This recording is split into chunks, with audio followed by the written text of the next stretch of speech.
د داجي یو میاشت پوره شوه د مرګ. داجي راته ویلي و چې وصیتنامه به لالا ته ولېږي. لالا ته ټلیفون کوم چې د وصیتنامې نه خبر کړم.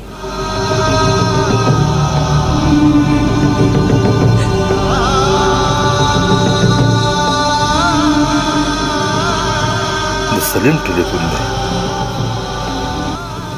لالا السلام علیکم. وعلیکم سلام سلیم وروري. لالا د داجي یو میاشت پوره شو چې وفات شوی دی. الله پاک دې سره د خاورو وبخي او بس الله پاک دې وبخي. ټول کور راته کنډر کنډر پرېښودو. لالا ما دې له ټلیفون وکړو چې داجي چې کله وفات کېدو د هغې نه 2 ورځې مخکې هغه وصیتنامه لیکلې وه او په لفافه کې پټه کېښودې وه. ما ته یې ویې چې دا به ته نه ګورې چې که کله زه مړ شوم نو دا به یاسر له ولېږي دوبۍ ته. لالا زمونږ ګاونډي نوشاد در روان دی. نن ماښام له به در ورسي. هغه له مې وصیتنامه ورکړې ده. هغه ته په خپل لاس باندې واخله او ویې ګوره چې داجي په کیسې لیکلي دي. زه هم حیران یم چې په دې وصیتنامه کې به څه و. بس دعا به ورته کوو چې الله پاک دې سره د خاورو وبخي. ښه وصیتنامه ښه بس زه نن ماښام به پسې ورشم او په خپل لاس به یې ترې راواخلم. ټیک شو. لالا ځان خیال ساته. السلام علیکم. السلام علیکم. السلام علیکم. وصیتنامه دې څه مطلب دی؟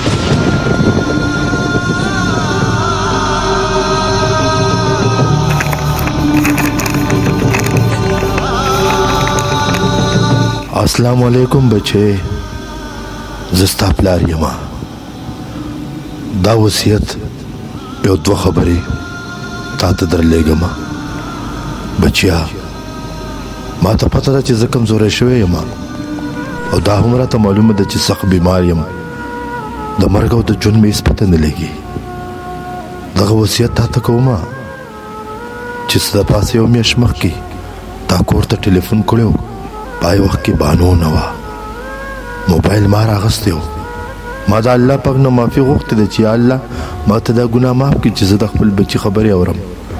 خو زما خوږه بچیا ما ستا ټولې خبرې په موبایل کې واورېدې. که ستا د سخر کاکا او د خواښې د پیسو خبره وه او که د سرو بنګړو خبره وه. بچیا هغه خبرې ما په زړه کې خوندي کړي دي. خو صرف چې زه نن تا ته کوم وصیت کوم حاسب دا کوم چې بچې ما په دې خبرو کې هیڅ چاته خبره نه ده کړې. ما په خپل زړه کې تېرې کړي دي. خو صرف په دې خبره خفه شوم چې تا په آخر کې ویل چې زه کور ته درشم نو جدای کېږو به. بچیا کېدای شي همدغې خبرې زه سخت بیمار کړی یم.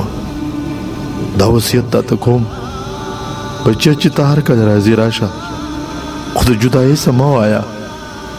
ځکه چې زما نه وروسته به ستا مور او ستا کشر ورور ستا پاواله وي. د خپلې مور خیال به ساتې او د کشر ورور د تعلیم ذمهواري ستا ده. بچې زما ارمان دی چې هغه ډاکټر جوړ شي. بچیا د جدایۍ خبرې مه کوه. ستا چې کومه د غورې برخه په کار وي هغه برخه به ستا وي. بچې خو جدای کېږه مه. زما تا ته دغه وصیت ستا پلار. سبا داجي تا زما لپاره دومره سخته فضل تېره کړې ده. دا ستا وصیتنامه ده.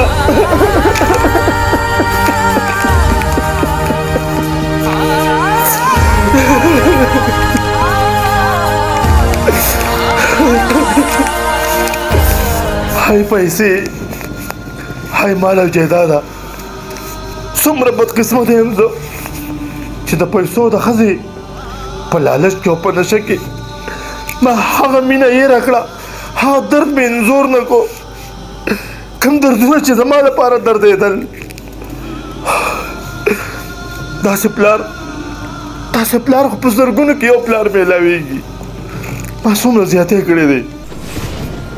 داسې پلار سره ما دومره غټه دوکه وکړه چې هغه اوس هم په ما باندې پردې راچوي چې زما غلطیانې زما ورور ته نه ښیي زما مور ته یې نه ښیي په خپل زړه کې تېروي او هغه سختې په خپل زړه کې برداشت کړې او د دې دنیا نه لاړ داجي زما کور هم نه دی په کار زما جایداد هم نه دی په کار داجي زه به د خپل رب نه دا امید ساتم چې الله پاک ما معاف کړي زه د الله پاک نه معافي غواړم زما توبه ده زما اوس سترګې وغړېدې چې صحیح او اصلي مینه خو د مور پلار مینه ده د وروڼو خویندو مینه ده ښځې او بچي خو بیا هم پیدا کېږي ماله ډېره غټه غلطي شوې ده یا الله ته ما معاف کړي او یا الله ته زما پلار وبخې او زما د وجې دومره لوی درد تیر کو او پای دردونو کې مړ شو داجي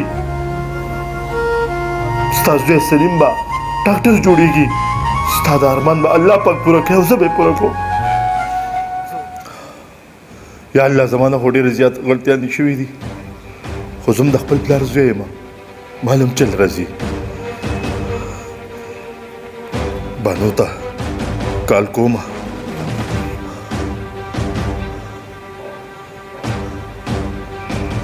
السلام علیکم بانو پیسې دې ورکې شهر وخت د پیسو په غم کې ما د بلې خبرې دپاره ټلیفون کړی او زما دا خبره په غور باندې واوره نه غوسه نه یم خو زما خبره واوره داسې کار وکړه بانو ما ته پته ده چې ته د پلار کوې خو ته سبا زمونږ کره راشه زما د مور خپوله او زه د دې ځای نه ډایرکټ درځم په ایمرجنسۍ کې ټکټ راخلمه چې زه در رسم چې ته زمونږ کره راغلې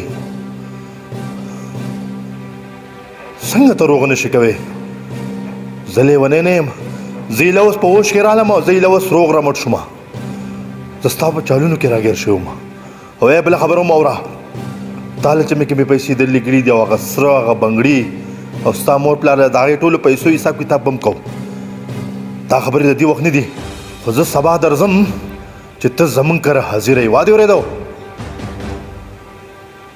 څنګه نشي راتلی نو بیا زما هم خبره واوره که زه سبا درلم کور ته او ته نه وې نو دا واوره چې ته به په ما باندې په دریو کاڼو باندې طلاق یې او طلاق یې بس زما دغه خبره ده